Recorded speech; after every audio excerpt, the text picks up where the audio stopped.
여러분, 저는 올해 78세 부산 해운대에 살고 있는 박노식입니다. 40년 동안 사회복지사로 일하면서 수많은 어르신들의 노후 문제를 직접 봐왔습니다. 오늘 여러분께 정말 중요한 이야기를 해드리려고 합니다. 4천만 원으로 10년을 버티며 평온한 노후를 맞이한 비결을 모두 공개하겠습니다. 여러분도 저처럼 불안 없는 노후 충분히 가능합니다. 정말입니다. 혹시 여러분도 은퇴 후 남은 돈이 얼마 없어서 매일 밤 잠 못 이루고 계신가요? 요양원 비용은 얼마나 들까? 생활비는 어떻게 감당할까? 혼자 늙어가는 외로움은 어떻게 견딜까? 이런 생각에 답답하고 막막하지 않으신가요? 저도 그랬습니다. 정말 그랬어요. 은퇴하고 나서 처음 몇 년간은 매일이 불안의 연속이었습니다. 통장 잔고를 하루에도 몇 번씩 확인하고 돈 쓸 때마다 가슴이 두근거렸습니다. 하지만 여러분, 이대로 시간을 흘려보내면 안 됩니다. 결국 가진 돈은 바닥나고 외로움과 절망만 남게 됩니다. 아무런 준비 없이 노후를 맞이하면 삶의 의욕마저 잃을 수 있어요. 저는 그런 분들을 너무 많이 봐왔습니다. 그런데 말입니다. 걱정하지 마세요. 저는 지금 이 순간에도 매달 안정적인 수입으로 평온하게 살고 있습니다. 이 영상 하나로 적은 노후 자금으로도 10년, 아니, 그 이상 평온하게 사는 방법을 확실하게 알려드리겠습니다. 끝까지 보시면 더 이상 돈 때문에 불안해하지 않아도 되는 실질적인 비법을 얻으실 수 있습니다. 이건 이론이 아닙니다. 제가 직접 경험하고 수많은 분들이 성공한 진짜 방법입니다. 실제 사례를 비교해서 말씀드릴게요. 준비 없이 노후를 맞은 김모 씨는 적은 돈에 불안해하며 매일 절약만 하다가 건강마저 잃었습니다. 병원비가 더 많이 나오게 된 거죠. 반면에 오늘 제가 소개할 김규태 씨는 저와 같은 방법으로 4천만 원이라는 적은 돈으로도 복지주택에서 편안하게 지내고 이웃들과 정을 나누며 심지어 새로운 일자리까지 얻어서 10년을 행복하게 버텼습니다. 두 사람의 차이는 단순히 돈이 아니었습니다. 바로 정보와 실천에 있었어요. 여러분도 충분히 따라할 수 있습니다. 정말 어렵지 않아요. 사실 저도 은퇴 초기에는 돈이 없으면 끝이라는 두려움에 완전히 사로잡혀 있었습니다. 매일 계산기를 두들기며 이 돈으로 몇 년이나 버틸 수 있을까 걱정만 했어요. 하루하루가 불안의 연속이었습니다. 그런데 실패를 거듭하며 깨달은 게 있어요. 노후의 진짜 문제는 돈 부족이 아니라 정보 부족과 고립이었습니다. 이 문제만 해결하면 적은 돈으로도 얼마든지 풍요로운 노후를 보낼 수 있어요. 제가 소개할 방법을 실천하면 매달 생활비 걱정 없이 이웃과 함께 따뜻하게 지내고 새로운 일자리까지 얻을 수 있습니다. 실제로 저와 김규태 씨 모두 불안 대신 평온과 기쁨을 얻었거든요. 여러분, 지금부터 소개할 5가지 방법만 따라하시면 누구나 안정적인 노후를 만들 수 있습니다. 구독과 좋아요, 그리고 주변 분들에게도 꼭 공유해 주세요. 이 정보가 누군가의 인생을 바꿀 수 있습니다.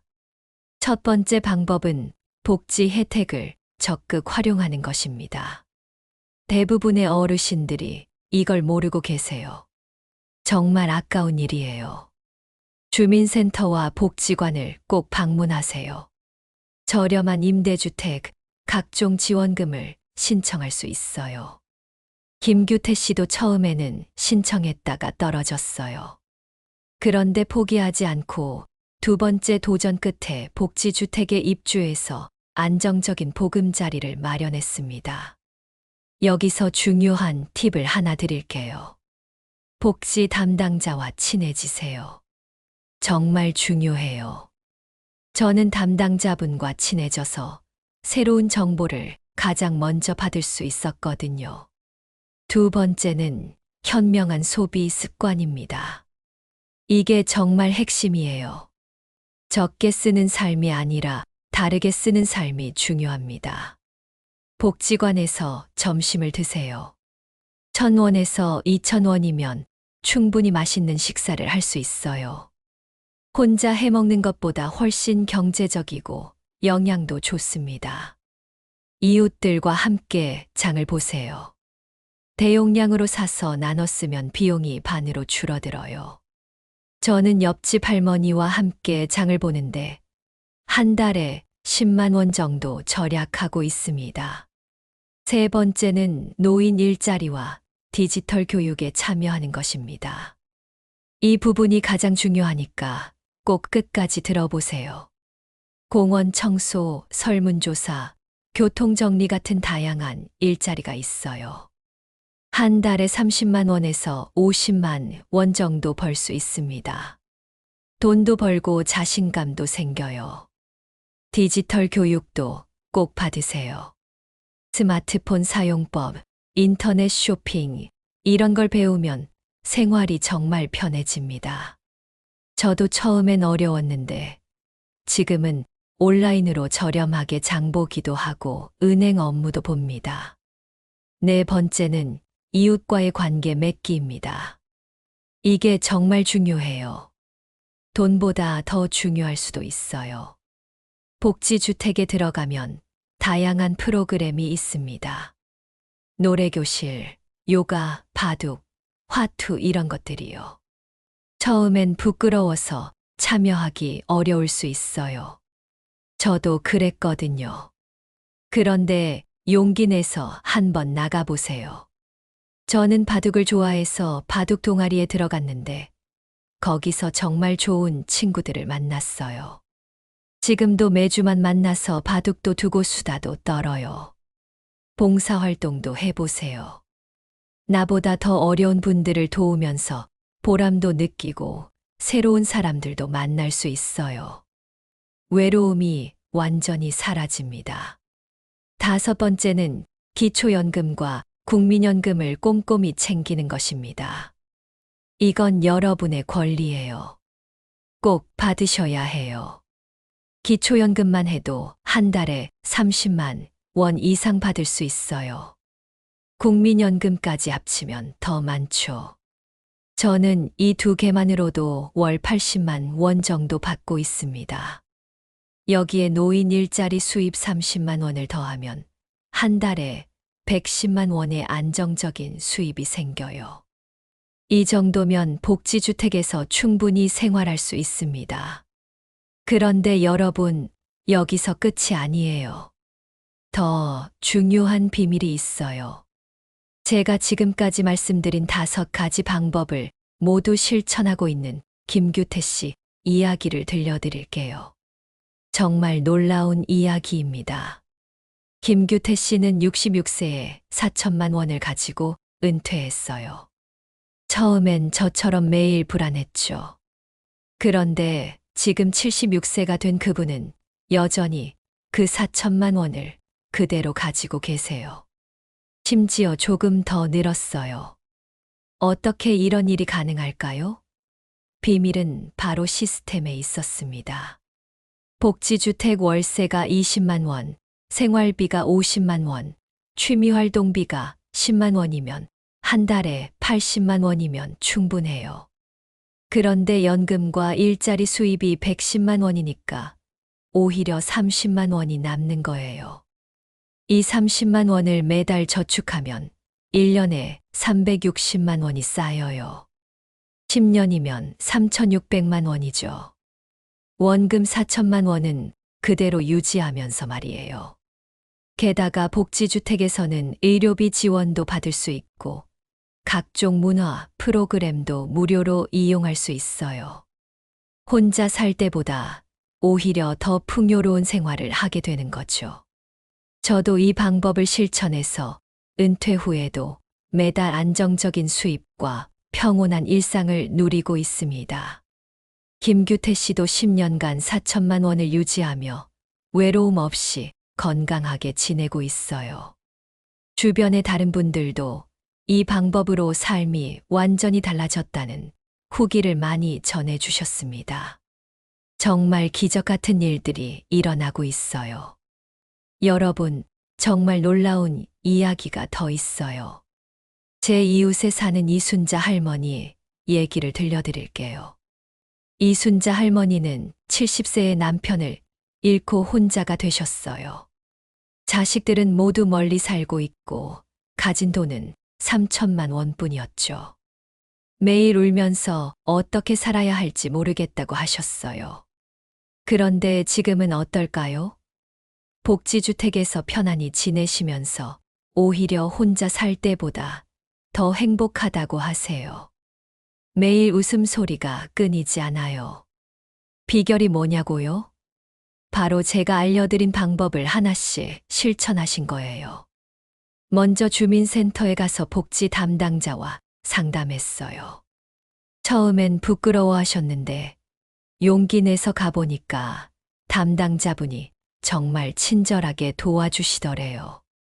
복지주택 신청도 도와주시고 기초연금 신청도 함께 해주셨어요.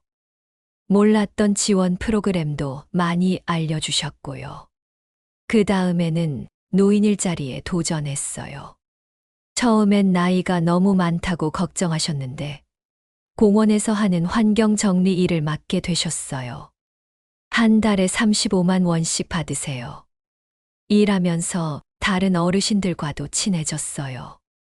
같이 일하는 분들과 점심도 먹고 수다도 떨면서 하루하루가 즐거워졌대요. 복지주택에 입주한 후에는 더욱 달라졌어요. 매일 아침 라디오 체조를 함께 하고 오후에는 노래교실에 참여해요. 저녁에는 이웃들과 산책도 하고요. 가장 큰 변화는 마음이었어요. 혼자라는 외로움이 완전히 사라진 거죠. 이제는 매일이 바쁠 정도로 할 일이 많다고 하세요. 경제적으로도 놀라운 변화가 있었어요. 기초연금 32만 원, 일자리 수입 35만 원에서 한 달에 67만 원의 수입이 생겼어요. 복지주택 월세 18만 원, 생활비 40만 원이면 충분하니까 오히려 돈이 남아요. 3천만 원이었던 원금이 3년 만에 3,300만 원이 되었어요.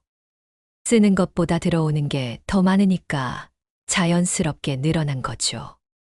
그런데 여기서 정말 중요한 포인트가 있어요. 바로 건강 관리예요. 복지주택에서는 정기 건강검진도 해주고 운동 프로그램도 있어요. 이순자 할머니는 혼자 살 때보다 오히려 더 건강해지셨어요. 병원비가 줄어드니까 생활비도 더 절약되고요. 예전에는 외로워서 이것저것 사 먹고 배달 음식도 시켜 먹었는데 지금은 복지관에서 영양가 있는 식사를 하시거든요. 그리고 또 한 가지 비밀이 있어요. 바로 디지털 활용이에요. 이순자 할머니는 75세에 스마트폰 사용법을 배우셨어요.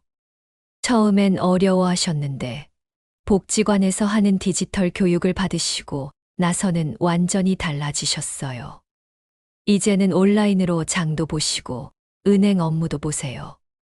멀리 사는 자식들과 영상통화도 하시고 사진도 주고받으세요. 온라인 쇼핑을 배우고 나서는 생활용품을 훨씬 저렴하게 살 수 있게 되었어요. 오프라인 매장보다 30%는 더 싸게 사세요. 그런데 여러분, 더 놀라운 이야기가 있어요. 제가 복지관에서 만난 최영수 할아버지 얘기입니다. 최영수 할아버지는 68세에 퇴직하셨는데 정말 특별한 분이에요. 가진 돈은 겨우 2,500만 원이었어요.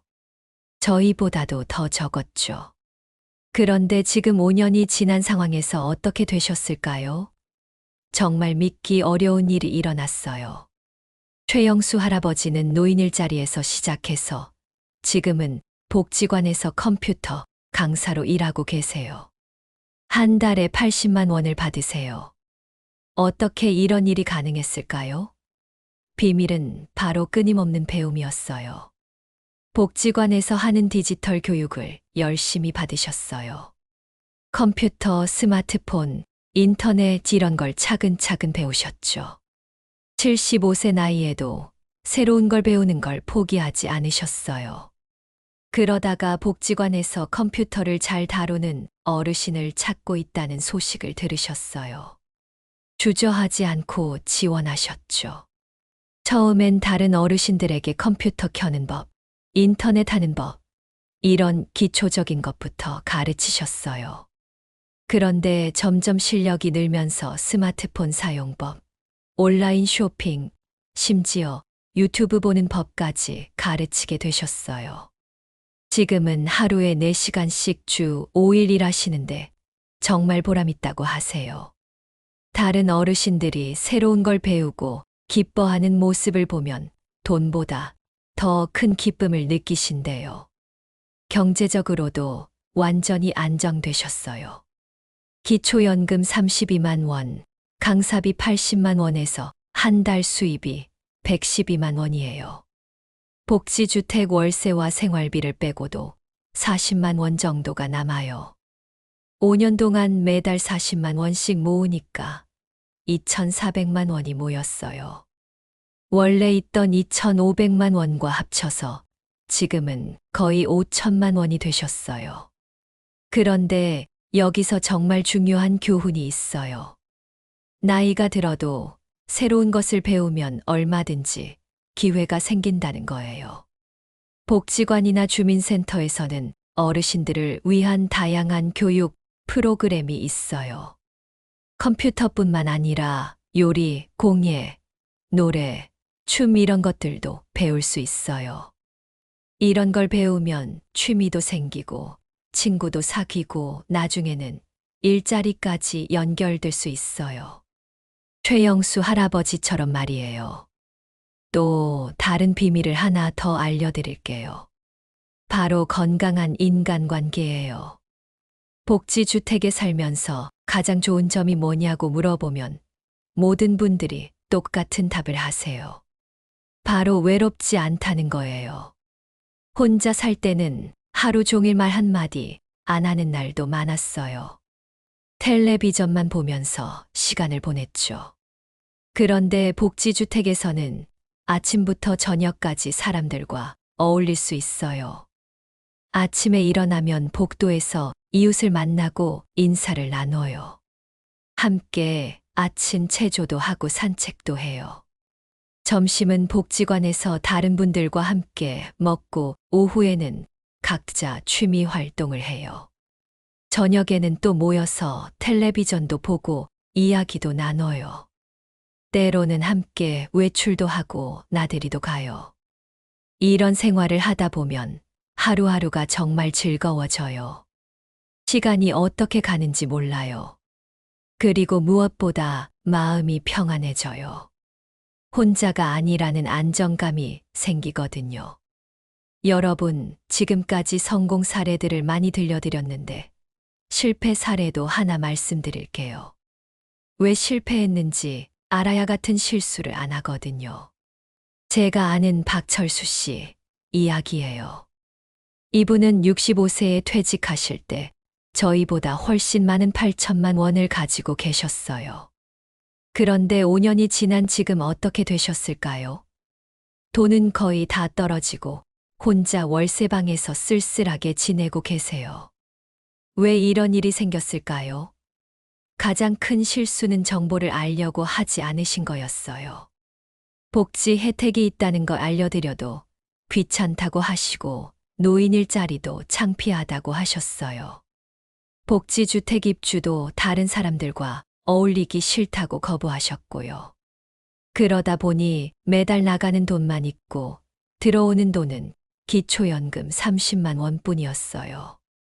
월세 50만 원, 생활비 80만 원이니까 한 달에 100만 원씩 없어진 거죠. 8천만 원이 많다고 생각하셨는데 5년이면 6천만 원이 사라져요. 이제 2천만 원밖에 안 남았어요. 더 큰 문제는 건강이었어요. 혼자 지내다 보니 제대로 챙겨 먹지도 않고 운동도 안 하시고 그러다 보니 몸이 약해지셨어요. 병원비가 늘어나면서 돈은 더 빨리 없어졌어요. 외로움 때문에 우울해지시면서 술도 많이 드시게 되었고요. 정말 안타까운 일이에요. 처음부터 제가 말씀드린 방법대로 하셨다면 8천만 원으로 평생을 걱정 없이 사실 수 있었을 텐데요. 이분 사례를 통해서 알 수 있는 건 돈이 많다고 해서 해결되는 게 아니라는 거예요. 올바른 방법을 알고 실천하는 게 훨씬 중요해요. 그럼 지금까지 말씀드린 내용을 정리해 볼까요? 첫째, 복지 혜택을 적극 활용하세요. 주민센터와 복지관에 가서 상담받고 신청할 수 있는 건 다 신청하세요. 둘째, 현명한 소비 습관을 들이세요. 복지관 식사, 공동구매, 온라인 쇼핑 이런 걸 활용하면 생활비를 크게 줄일 수 있어요. 셋째, 노인 일자리와 디지털 교육에 참여하세요. 나이 때문에 포기하지 마시고 새로운 것에 도전해 보세요. 넷째, 이웃과의 관계를 소중히 하세요. 복지주택 프로그램, 동아리, 봉사활동을 통해 좋은 인간관계를 만드세요. 다섯째, 기초연금과 국민연금을 꼼꼼히 챙기세요. 이건 여러분의 권리니까 빠짐없이 받으셔야 해요. 이 5가지만 제대로 실천하면 4천만 원은 물론이고 더 적은 돈으로도 충분히 안정적인 노후를 보낼 수 있어요. 실제로 제가 지금까지 소개해드린 분들 모두 이 방법으로 성공하셨거든요. 그런데 여기서 가장 중요한 건 바로 실천이에요. 아무리 좋은 방법을 알아도 실천하지 않으면 소용없어요. 오늘 당장 주민센터에 전화해 보세요. 복지 담당자와 상담 약속을 잡으세요. 그게 첫 번째 실천이에요. 그 다음에는 복지관에 가서 어떤 프로그램들이 있는지 알아보세요. 관심 있는 프로그램에 신청해 보시고요. 노인 일자리 정보도 찾아보세요. 인터넷에서 검색해 보시거나 복지관에서 물어보세요. 작은 실천부터 시작하세요. 완벽하게 하려고 하지 마시고 하나씩 차근차근 해보세요. 여러분, 마지막으로 정말 중요한 이야기를 해드리겠습니다. 바로 마음가짐에 관한 이야기예요. 많은 어르신들이 나이가 들면 새로운 것을 배우기 어렵다고 생각하세요. 그런데 그건 완전히 잘못된 생각이에요. 저는 75세에 유튜브를 배웠어요. 처음엔 정말 어려웠죠. 손가락도 잘 안 움직이고 글자도 잘 안 보이고 그랬어요. 그런데 포기하지 않고 계속 연습했어요. 복지관에서 하는 디지털 교육도 받고 젊은 친구들에게도 물어보고 그랬더니 지금은 혼자서도 잘해요. 여러분도 할 수 있어요. 정말 할 수 있습니다. 나이는 숫자일 뿐이에요. 제가 지금까지 만난 성공한 어르신들의 공통점이 뭔지 아세요? 바로 긍정적인 마음가짐이었어요. 어려운 상황에서도 포기하지 않고 새로운 것에 도전하는 용기가 있으셨어요. 그리고 다른 사람들과 어울리기를 좋아하셨고요. 반대로 실패한 분들은 항상 부정적이었어요. 안 된다, 어렵다, 나이가 많다 이런 말만 하셨죠. 마음가짐이 바뀌면 인생이 바뀝니다. 정말이에요. 오늘부터 이렇게 생각해 보세요. 나는 새로운 인생을 시작하는 거라고요. 65세든 70세든 75세든 상관없어요. 지금이 새로운 시작이에요. 복지주택에 들어가는 것도 새로운 모험이라고 생각하세요. 새로운 친구들을 만나고 새로운 취미를 배우고 새로운 일을 시작하는 거예요. 그리고 꼭 기억하세요. 여러분은 혼자가 아니에요. 같은 상황에 있는 분들이 정말 많아요. 함께 도우면서 살아가는 거예요. 저도 처음엔 두려웠어요. 40년 동안 일만 하다가 갑자기 은퇴하니까 뭘 해야 할지 막막했죠. 그런데 용기 내서 복지관에 나가고 이웃들과 어울리면서 완전히 새로운 인생이 시작되었어요. 지금이 인생에서 가장 행복한 시기라고 할 수 있을 정도예요. 여러분도 꼭 그렇게 되실 거예요. 저는 확신합니다. 다시 한번 정리해 드릴게요. 복지 혜택 활용, 현명한 소비, 노인 일자리와 디지털 교육, 이웃과의 관계, 연금 챙기기. 이 5가지만 기억하세요. 그리고 가장 중요한 것은 긍정적인 마음가짐과 실천하는 용기예요. 오늘부터 작은 것부터 시작하세요. 주민센터에 전화하는 것부터요. 여러분의 노후는 반드시 달라질 수 있습니다. 불안한 노후는 이제 지나간 얘기예요. 저와 함께하면 분명히 행복한 노후를 만들 수 있어요. 정말 자신 있게 말씀드릴 수 있습니다. 마지막으로 부탁드릴 게 있어요. 오늘 영상이 도움이 되셨다면 구독과 좋아요 꼭 눌러주세요. 그리고 주변에 도움이 필요한 분들에게도 꼭 공유해 주세요. 여러분의 작은 실천이 누군가의 인생을 바꿀 수 있어요. 저처럼 78세까지도 건강하고 행복하게 살 수 있도록 도와주세요. 궁금한 점이 있으시면 댓글로 남겨주세요. 제가 할 수 있는 한 모든 질문에 답변해 드리겠습니다. 다음 영상에서는 복지주택 입주 신청하는 자세한 방법을 알려드릴게요. 꼭 구독하셔서 놓치지 마세요. 여러분의 노후, 저와 함께 준비하면 반드시 행복해집니다. 오늘부터 새로운 시작을 해보세요. 정말 감사합니다. 건강하세요.